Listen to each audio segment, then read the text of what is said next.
बिस्मिल्लाहिर्रहमानिर्रहीम। आबादगार दोस्तों, उम्मीद आहे तव्हां सभु ख़ैरियत सां हूंदा। सिंध राया सरें जी वैरायटी आहे।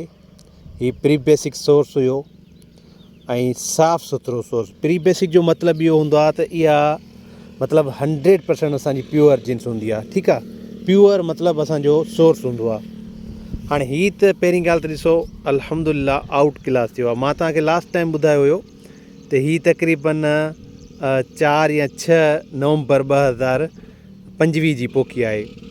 पोखी लेट थी वई आहे न असांखां। हीअ माना मस्टर्ड खे असां कोशिशि कयूं 25 अक्टूबर ताईं पोखी जेका आहे वाइंड अप कयूं। हाणे हीअ नवंबर जे पहिरें हफ़्ते में अची विया त हिन में असांखे कुझु मतिलबु ख़दशात हुया, पर कॾहिं कॾहिं ईअं थींदो आहे त हिन खे जेको आहे मौसम साथ ॾेई वेंदो आहे। हिन जे बारे में चयो थो वञे त हिन जो जेकॾहिं प्लांट टू प्लांट डिस्टेंस जेकॾहिं असां सुठो मेंटेन कयूं त हिन में असां 40 मण फ़ी एकड़ जे हवाले सां पैदावार खणी सघूं था। पहिरीं ॻाल्हि इहा आहे। ॿी ॻाल्हि इहा आहे त हिन में तव्हां हीअ अन्न ॾिसो। मां कोशिशि कंदुसि तव्हांखे जेका आहे सुठे नमूने सां ॾेखारियां। पहिरीं ॻाल्हि त लॻल ॾिसो कीअं आहे, माशाल्लाह। हीअ सॼी सूरत हाल तव्हांजे साम्हूं लॻाईंदासीं। प्री बेसिक सोर्स आहे। उन खां अलावा 6 नवंबर या 4 नवंबर जी पोखी आहे। हिकिड़ी साइड हिकिड़ो जरेब असांजो 2 दफ़ा जो ॿुॾी वियो। उन जे बावजूदि सिज जे शेड हुअण खां बिना बि तव्हांखे हिन जो ही ॾिसण में ईंदो। हिकिड़ी मां वीडियो लिंक में रखंदुसि। हिन जी असां हाइट काउंट कईसीं त हिन जी हाइट जेका आहे उहा तक़रीबन 7 फुट हुई। ठीकु आहे, उहा यूट्यूब ते असां रखी आहे। ऐं जंहिं इदारे खां असां ॿिज वरितोसीं उन्हनि खे असां ॾिनो आहे, मतिलबु रिकॉर्ड तो ॾिनो आहे। हिन खे जेकॾहिं इनपुट्स सुठा हुजनि, हिन जी तव्हां फरी ॾिसो न केॾी ज़बरदस्त आहे। हीअ तव्हांजे अंदरि ही किरी पई आहे। इंशा ताला हिन खे हाणे तव्हां मूंखे पहिरियां ॿुधाए दो असांजो फ़सुलु तव्हांखे कीअं लॻो ऐं हिन खे असां हार्वेस्ट कॾहिं कयूं। तव्हां असांखे सजेशन ॾिजो। असांजे ज़हन में हिन जा आहिनि, माना हीअ 135 खां 140 ॾींहंनि जे अंदरि पची तयारु थी वेंदी आहे।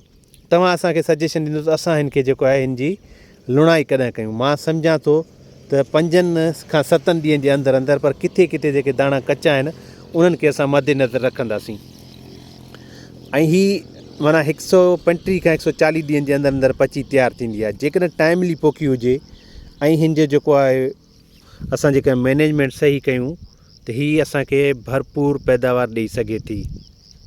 सिंध राया इंशा ताला 60 माइल नवाशा जे आसपास जेके असांजा आबादगार हूंदा, हिननि खे उहो प्योर सोर्स असां इंशा अल्लाह ॾींदासीं। हिननि जे 10 मणनि जो 12 जो सीड जे हवाले सां सौदो थी वियो आहे।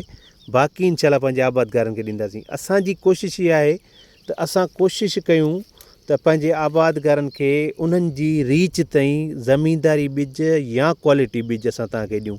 ठीकु आहे न। जेसीं ताईं तव्हांजो असांजो सिस्टम, असांजो कमु, असांजी महिनत तव्हां न ॾिसंदो तेसीं ताईं तव्हांखे असांजी कंहिं बि ॻाल्हि ते यकीन न ईंदो। असांजे ख़िलाफ़ु जेके रूमर्स या असांजे ख़िलाफ़ु जेके हलनि थियूं ॻाल्हियूं उन्हनि ते असां कन कोन ॾींदा आहियूं, छो जो असां हिकिड़ा पढ़ियल लिखियल टेक्निकल माण्हू आहियूं न। ठीकु आहे।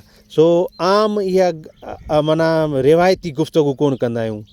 ठीकु आहे। असां तव्हां टेक्निकल तरीक़े सां ज़राअत जे मुतलिक़ ॼाण जे हिसाब सां रखंदासीं। जेकॾहिं तव्हांखे असां सिंध राया ॾियूं था त सिंध राया असां तव्हांखे मिसाल माना हीअ फ़सुलु ॾेखारे करे ॾियूं था। ठीकु आहे। सिंध जी वैरायटी आहे। हीअ 2019-20 में ग़ालिबन रिलीज़ थी। प्री बेसिक सोर्स आहे, मतिलबु प्योर सोर्स आहे। असां तव्हांजे साम्हूं अल्हम्दुलिल्लाह सॼी गुफ़्तगू तव्हांखे ॿुधाई आहे। हाणे तव्हां असांखे पंहिंजा राया ऐं तजिया ज़रूरु ॾिजो। जेकॾहिं वीडियो पसंदि अचे त लाइक एंड शेयर ज़रूरु कजो। Thank you so much.